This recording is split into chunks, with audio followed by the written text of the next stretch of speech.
Good morning. I'm Pete Najarian. It's Friday. This is the take for Market Rebellion and getting into an interesting, we got a long weekend in front of us, obviously, and the lead in has been watching the volumes go from extremely strong, really going back to back to back to back. We had a 4-day streak there where we had strength in volume, and we have been slowly sort of beginning to pare that back. And now we've actually slowed enough that we are still underneath what is the average so far for May and well below the year-to-date averages in terms of the option contracts being traded.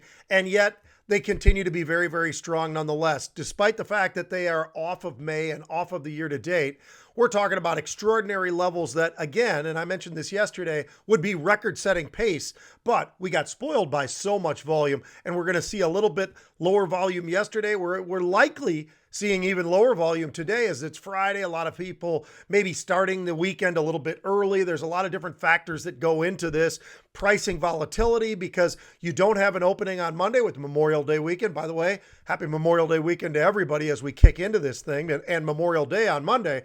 But because of that, there's a lot of folks that probably aren't even sitting in the offices now that they were sitting in or sitting at home. They're on the road. They're on their way somewhere. So there's a good chance of that. And that's affecting, I think, what we're seeing, which it always has for so many years, the actual volumes and a lot of the movement. Well, speaking of movement, yesterday we had some pretty powerful moves to the downside yesterday. It was an interesting day overall because there was some strength in some areas. We look at the defense names.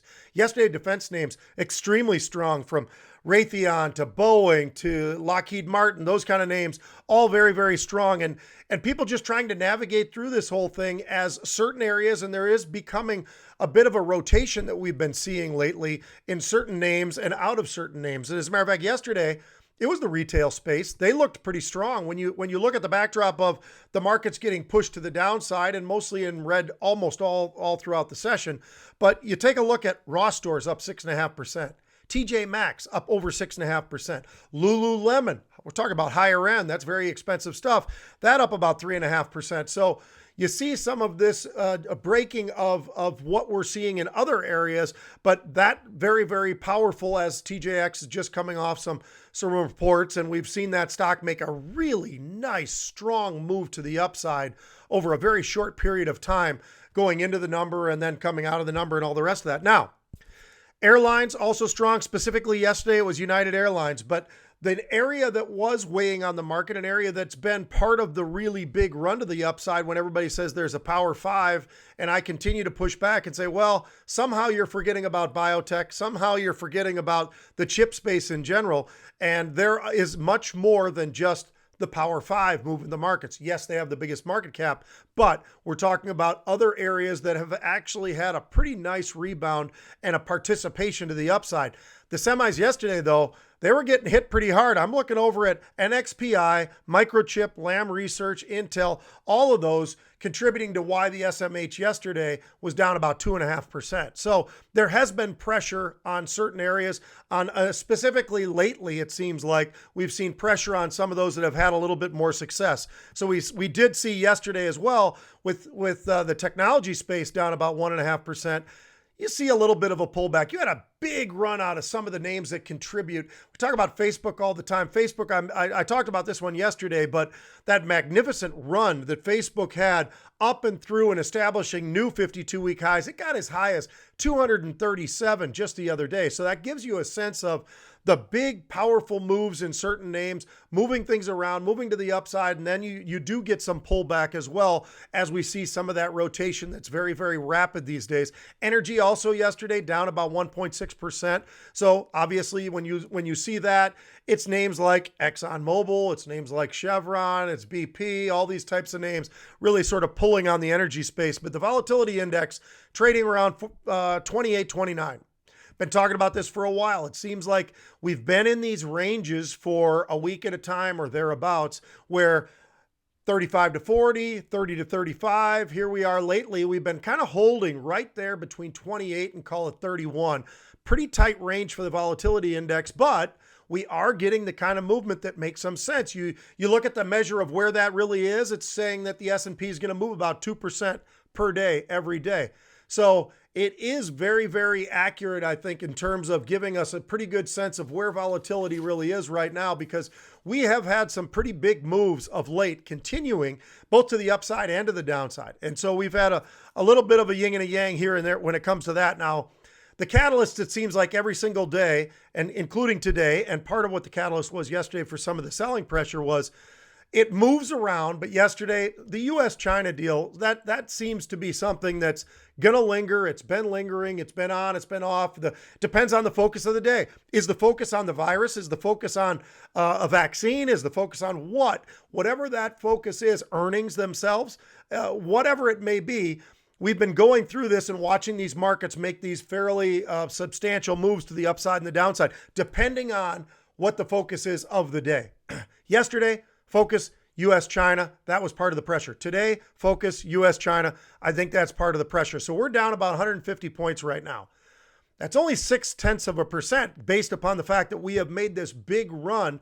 When you look at the Dow itself, up 24,300 is where we are now. That's a pretty nice lift off of where it had come from. NASDAQ down a little bit less, S&P down a little bit less, but there are certain aspects for sure right now that are definitely pulling on the industrial space. So the Dow Industrials, what is it? It's industrials. It's Caterpillar. It's Boeing. It's also in the energy space with names like Exxon and Chevron.